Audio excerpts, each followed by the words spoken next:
और भारतीय जनता पार्टी की ओर से हमारी बहू पूर्णिमा काहुदाती है और एक कांग्रेस के प्रत्याशी हम लोग जो अखबारों में मीडिया में देख रहे हैं बड़बुलेपन, जिस प्रकार से उन्होंने दलाल शब्द का इस्तेमाल है, कई गलत शब्दों का इस्तेमाल कर रहे हैं, खुलेआम कर रहे हैं।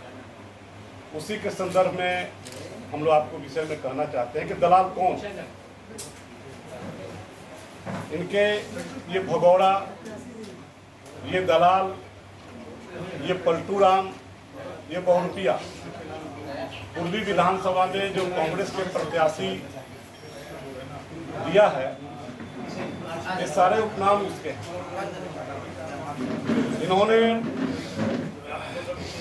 आईपीएस की नौकरी छोड़ने के बाद टेल्को कंपनी ज्वाइन किया और वहां से किस प्रकार के मजदूरों का हक और हुकूक मारा,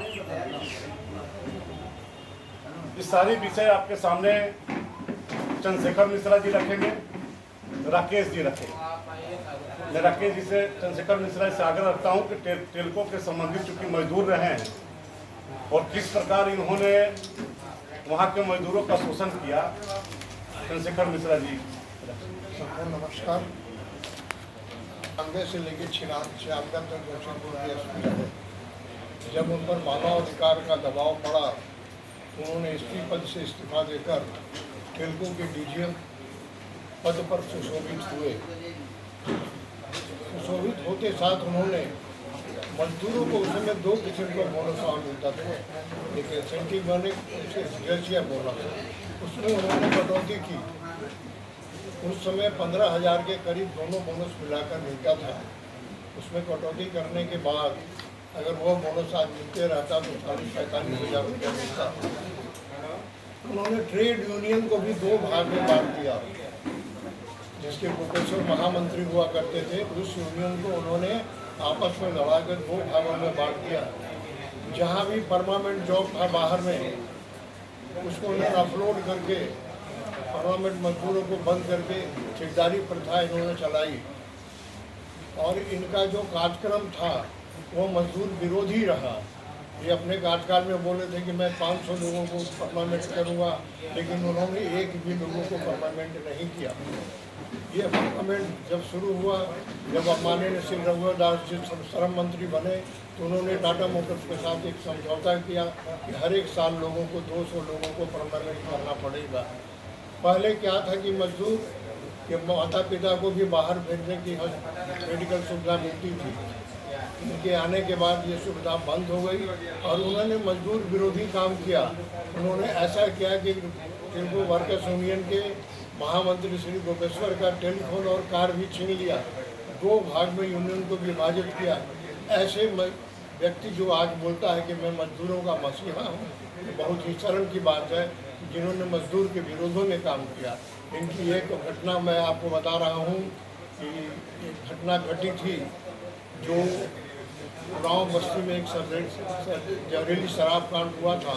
वहाँ पर इनके ही कांग्रेस के एक नेता थे बुद्धू दिव्य जी, है ना, और वह व्यक्ति उन्होंने एक थप्पड़ थाना में बुला के मारा था कि भारतीय जनता पार्टी आंदोलन कर रही है तो आपने हमको सूचना क्यों नहीं दिया। ऐसे व्यक्ति को कांग्रेस कैसे पचा रहा है मुझे समझ में नहीं आ रहा है। जो ट्रेड यूनियन के विरोध में काम किया हो, ऐसे व्यक्ति को भारतीय जनता पार्टी विरोध करती है और आम जनता से कहती है कि ऐसे व्यक्ति के बारे में पूरी जानकारी रखें। धन्यवाद। ये दूसरी बात, इसका उन्होंने कटौती किया। जो बाहर के खर्च पे इलाज होते थे उसका उन्होंने कटौती किया। एक विषय है कि आपको जो मजदूरों द्वारा संचालित स्कूल था उसके जो शिक्षकों का वेतन था या शिक्षकों का सब्सिडी मिलता था, उसका इन्होंने बंद कराया। ऐसे कई कारनामे हैं जो मैं लिखित आपको दिया हूँ। मेरा कहना यह है कि यह व्यक्ति बहुरुपिया, भगौड़ा और पलटू राम, ये तो यूनियन में रह के जिस प्रकार से टाटा के टेल्को के मजदूरों का शोषण किया, उसके कई वृत्तांत है। अभी चंद्रशेखर मिश्रा जी ने आपको बताया। इन्होंने जब तो बगल में बैठे हैं हमारे विनोद झा जी। पहले लॉन्ग टाउन बस्ती बर्मा माइंस में हुआ करता था, और लॉन्ग टाउन बस्ती को खाली कराने के लिए टाटा स्टील के इशारे पर जिस प्रकार से क्रूरता का उन्होंने परिचय दिया, जिस प्रकार इन्होंने वहाँ के लोगों को लाठियों से पीटा, महिलाओं को पीटा, ये आज भी रघुवर नगर, चूँकि लॉन्ग टाउन बस्ती एक रघुवर नगर बना, क्योंकि 2000 में जब रघुवर जी श्रम मंत्री बने तो एक मध्यस्थता किया उन्होंने, और मध्यस्थता करके एक बस्ती को शिफ्टिंग कराए। लंबी लड़ाई लड़ने के बाद आज वो रघुवर नगर, वहाँ के लोगों ने उनका नाम रखा। और उस रघुवर नगर में आप जाके लोगों से इंटरव्यू ले लीजिए, अजय कुमार के विषय में पूछ लीजिए। आज भी जो बैठे हैं कई लोग विकलांग होकर वहाँ पर चलते हैं। मैं चाहूँगा विनोद जी अपने मुंह से सारी बात को रखें।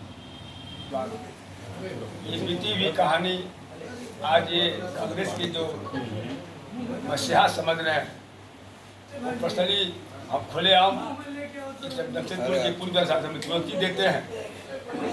यदि ये बात झूठा हो, साबित हो, तो हम इसके लिए तैयार हैं पनिशमेंट देने की।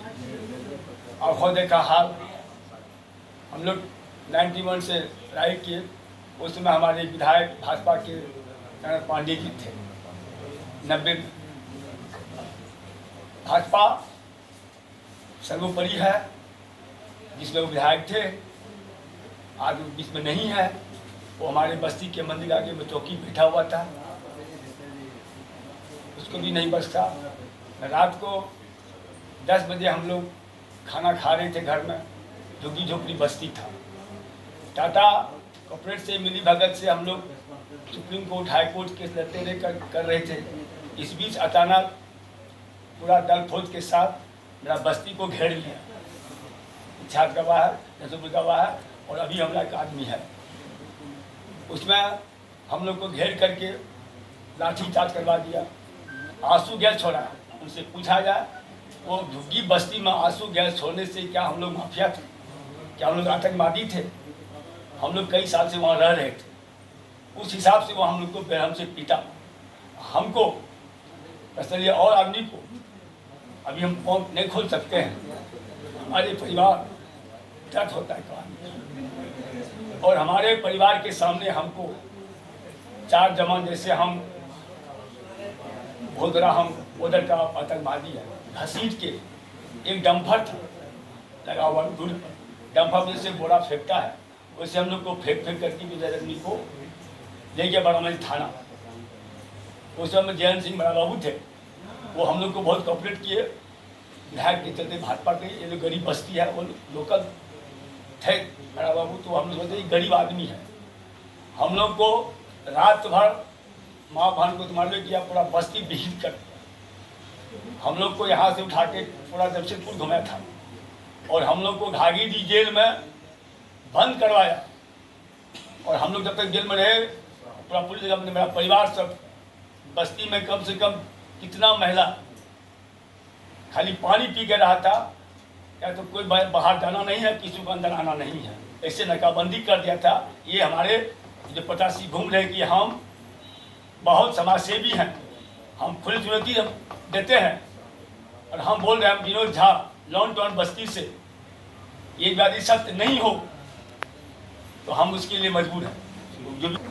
हमारा यहाँ जो पानी का उस समय समस्या था 95 में, वो पानी कटवाया गया था, और उसमें फोर्स द्वारा पूरा मारपीट हुआ। यही तो है हमारा समस्या। जो कांग्रेस के प्रत्याशी घूम घूम के अपने आप को मसीहा बता रहे हैं, अपने आप को रहनुमा बता रहे हैं, बस्ती के रखवाला बता रहे हैं, बहुत तरह का अपने लिए अपने शब्द का प्रयोग कर रहे हैं। उनका एक कहानी है, जब वो जैसे टाटा मोटर ज्वाइन किए, उन्होंने सबसे पहला काम किया, ग्वाला बस्ती में जो बरसों से टाटा मोटर से पानी चल रहा था, सप्लाई चल रहा था, जो प्रचंड गर्मी थी, गर्मी का अंदाज़ा नहीं लगा सकते, वैसे गर्मी के समय में बस्ती का पानी अचानक से बंद कर दिया। थोड़ा सुन लिया जाए। जब हम लोग मिलने गए तो मिला नहीं, और बोला कंपनी का पानी आप कैसे लीजिएगा? जो पानी मूलभूत सुविधा में है, जो पानी बहुत कम टाटा के द्वारा दिया जा रहा था, उसके लिए जबरदस्त हम लोग आंदोलन हुआ। आंदोलन में भी बात करने के लिए तैयार नहीं हुआ। माननीय उस समय के विधायक रघुवर दास जी के नेतृत्व में हम लोग उनके घर के आगे टेंट लगा, बर्तन हंडी लेके बैठे, लाठी चार्ज किया, फायरिंग किया, मैंने जीप जला, बहुत सारा उग्र आंदोलन हुआ। बहुत लोग आज भी उस केस को, हाल फिलहाल तक उस केस में कोर्ट जाते थे। तो ऐसा व्यक्ति को कांग्रेस टिकट दिया और वैसा व्यक्ति बस्ती वासियों के हित की बात कर रहा है। बाकी तो सब आप लोग जान ही रहे हैं और विस्तार से मैं आपको आपने टेल्को के मजदूरों का शोषण सुना, मैंने सब लिख के दिया है। इतने लंबा बोलने में आपका समय व्यर्थ होगा। दूसरा, जिस प्रकार एसपी रहते लॉन्ग टाउन बस्ती, जो वर्तमान में रघुवर नगर है, वहाँ के 56 लोगों को मुकदमा करना और जेल भेजना, मारना पीटना, कई लोगों को विकलांग करना। दूसरा, बगल में जो विनोद जी हैं, विनोद शाह जी, जो छाया नगर निर्मल नगर की बात बताए, वहाँ लोगों को पानी टाटा कंपनी का काट देना, पीटना, मारना और पानी के लिए गरीबों को तरपाना। अभी चंद्रशेखर मिश्रा जी ने टेल्को यूनियन की बात आपको बताई। यह व्यक्ति राजनीति में है। मैं राजनीतिक चरित्र बता देता हूँ। पहले यह व्यक्ति विकास मोर्चा में शामिल हुआ, वहाँ से छोड़ के भागा। यह व्यक्ति कांग्रेस में आया, कांग्रेस छोड़ के भागा, फिर कांग्रेस में आया, प्रदेश अध्यक्ष बना, फिर कांग्रेस छोड़ा, आम आदमी पार्टी में गया, आम आदमी पार्टी छोड़ा, फिर कांग्रेस में गया। और आज अभी जो चुनाव चल रही है 2009 में, 2014 में, उसके बाद अभी वर्तमान 2024-19 में बहुत पैरवी किया कि हम भारतीय जनता पार्टी में आ जाए। उसका चाल चरित्र, चेहरा, भगौड़ा, पलटू राम को देखते हुए ये बहुरूपिया को भारतीय जनता पार्टी नहीं चारा दिया, तो फिर कांग्रेस में खड़ा हुआ। और कांग्रेस में खड़ा होकर के जिस प्रकार हमारे मजदूरों के नगरी में भ्रामक समाचार व्यक्ति फैला रहा, ये व्यक्ति किसी के ऊपर भी टिप्पणी कर दे रहा। अरे राजनीति कांग्रेस में है, कांग्रेस की प्रचार कीजिए। जमशेदपुर की जनता जानती है कि कांग्रेस क्या है और भाजपा क्या है। और यहाँ पर एक एक भाजपाइयों के ऊपर या किसी के ऊपर बोलते हैं। आप इतने दिनों तक कहाँ थे? आप कर क्या रहे थे? आप अचानक से चुनाव आया, आप आए, पूरा टमटम, घोड़ा गाड़ी, प्रचार, 10 को लोग लेकर के घूमने लगे। Media, social media, press media से आप लोगों का चरित्र हनन करने लगे। ये नहीं चलेगा जमशेदपुर में। अजय कुमार जी, आपकी सारी कारनामा जमशेदपुर की जनता जानती है और जमशेदपुर की जनता आपको नहीं वोट दे करेगी। इसलिए नहीं करेगी कि आपका जिस प्रकार चाल चरित्र और चेहरा है, जिस प्रकार आपका दिनचर्या है, जिस प्रकार का आपका राजनीतिक आचरण है, आप क्या जमशेदपुर के लोगों को मूर्ख समझ रहे हैं क्या? चुनाव के समय बोरिया बिस्तर लेकर के आप चले आए और यहाँ के लोगों पर अभी तो छोटी छोटी बातें आपके सामने बताई जा रही है। अभी बहुत सारी बातें हैं जो आपके सामने, आपके माध्यम से हम लोग जनता को बताएंगे, सड़कों पर उतर के जनता को बताएंगे। मेरा आपसे निवेदन है कि जो भी टेल्को की बात है, टेल्को में किस प्रकार से अगर गोपेश्वर जी नहीं रहते तो इन मजदूरों का क्या हाल होता। बोनस समझौता के समय गोपेश्वर जी ने फाइल पटक के भागा, इसका विरोध किया। मजदूरों के हक में जो मेडिकल सुविधा नहीं दे, उन्होंने विरोध किया। बोनस का उन्होंने जो एक पैमाना बनाया था अजय कुमार, उसका गोपेश्वर जी ने विरोध किया। चूंकि मसीहा के रूप में वर्कर्स यूनियन में जाने जाते थे गोपेश्वर जी, आप सब लोग जानते हैं। उनका कड़ा विरोध के चलते अगर वो विरोध किए तो उनका फोन काट दिया, उनका सुविधा काट दिया। इससे जो भी इनके गलत कारनामों पर उंगली उठाया, उसको ये शोषण किया व्यक्ति, उसको हड़काया है व्यक्ति, उसको धमकाया है व्यक्ति। तो मेरा कहना है कि आप कारपोरेट भी बन जाते हैं, आप प्रशासन के अधिकारी भी बन जाते हैं, नेता भी बन जाते हैं, और नेता बन के कई राजनीतिक दल में आप घुस करके, अरे आपकी चरित्र क्या है? जो व्यक्ति 5 साल एक दल में नहीं रह सकता, वो 5 साल अस्थायी तो कैसे ले सकता अपने विधानसभा में? वो कैसे जनप्रतिनिधि बन सकता है? तो आपसे आग्रह है, मेरा आपसे आग्रह है कि हमारी बातों को जनता तक दें। ये सच बात भी है, और जब जनता के पास से मामला जाएगा, हम भी जनता के बीच में जाएंगे। आप हमारे संविधान के चौथे स्तंभ है, आपको भी इसमें सम्मिलित होना चाहिए और देखना चाहिए कि सत्य क्या है और गलत क्या है। उन्होंने क्या विकास किया आप ही बता दें, ये आपके माध्यम से वो हमें बता दें। कुछ नहीं किया। हारने के बाद जब चुनाव हुई उसके बाद वो कहाँ चले गए? नजर आए क्या? कोई देखा क्या अजय कुमार जी को? राम बाबू जी के लोकल हैं भैया, तो व्यक्तिगत हमारा सब आप जानते हैं। मैं बर्मा मंच में था, राजनीति करता था, लॉन्ग टाउन बस्ती का मामला था, लीडरशिप हम लोग का था। उसके बाद रघुवर नगर बसाया गया, उसका नाम लिया गया, कौन सी बहुत बड़ी बात। नहीं, आपने वहाँ कैसे घर बना दिया? अब कैसे घर- आपको लॉन्ग टर्म बस्ती के ये भी नहीं थे। लॉन्ग टर्म बस्ती में अब हमने कैसे घर बना दिया वो विषय छोड़िए, हमने खरीद के बनाया जमीन को। अच्छा, अब आइए जो विषय उस पर आया जाए, जो आप सामने तथ्य मैं आपके सामने रख रहा हूँ।